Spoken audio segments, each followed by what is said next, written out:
Welcome to English Screencast 101 Workshop. Today we are creating a formal handout.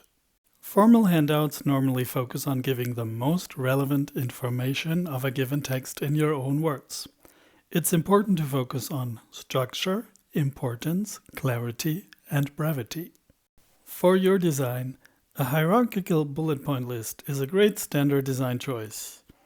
Remember only to use small type variations.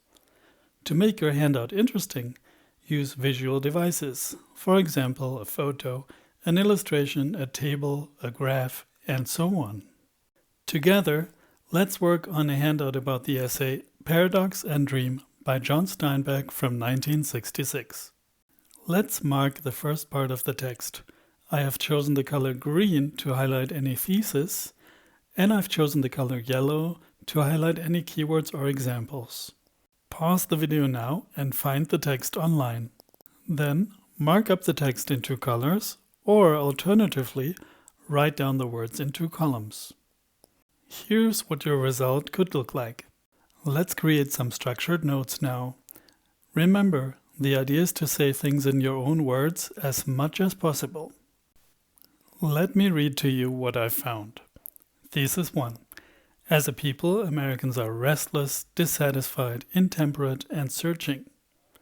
Example 1. They can neither deal with failure nor with success. Example 2. They crave security but feel restricted by it at the same time. Example 3. Regarding food and drink, Americans cannot control themselves. Example 4. They have a strong sense of mission for their lifestyle. For example, vegetarianism. Example 5. Americans have an extreme understanding of work and play. Both can be deadly. Let's mark up the next part of the text.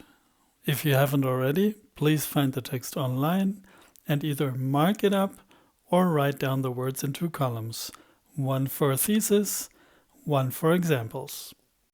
Let's pause the video now and get to work. Here you can see what I have marked. Let's turn this into structured notes again. Thesis 2. Americans are in a constant state of turmoil. Thesis 3. Even socially disadvantaged people do not question the American dream. And I've also found more examples. Example 6. Government seems weak and inefficient but should be exported to the whole world. Example 7. Americans are very social, but so focused on success that they push others out of their way. Example 8.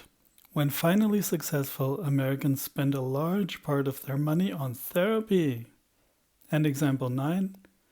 Out of bad conscience, the rest of their money goes to charity. And here's the last part of the text. I guess you know what you have to do now, so good luck and see you later. Please pause the video now. Here you can see what I have marked. Let's put this into structured notes again. Bear with me, it's the last part. So, example 10. Americans are curious and active, but they also take sedative drugs. Example 11. They are self-reliant and aggressive, but also dependent and defenseless. Example 12. Americans are materially satisfied but want more for the next generation. Example 13. They are open to strangers and friends, but they don't like beggars on the streets. Example 14. Americans spend money on animal welfare, but not so much on social welfare. And then there is a point that I've put under thesis or comment. Americans care so much about their children that they never become independent. Steinbeck has mixed this into many examples, but I think it could be a thesis or it could be a comment. Let's review all of our structured notes together. In his text, Steinbeck has 3 theses. Steinbeck's general thesis seems to be that the American society is deeply contradictory. More specifically, his text contains 3 main theses. 1. As a people, Americans are restless, dissatisfied, intemperate, and searching. 2. Americans are in a constant state of turmoil. 3. Even socially disadvantaged people, Do not question the American dream. Let's now look at Steinbeck's examples. Steinbeck supports his thesis with many cultural observations or examples. From example 1, they can neither deal with failure nor with success, to example 14, Americans spend money on animal welfare, but not so much on social welfare.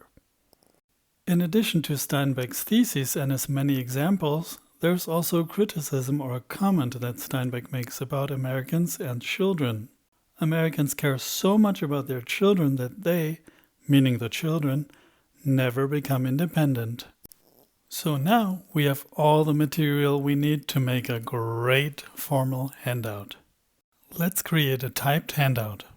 For a good typed handout, organize your points logically. We've already done that. Choose a clear and legible font.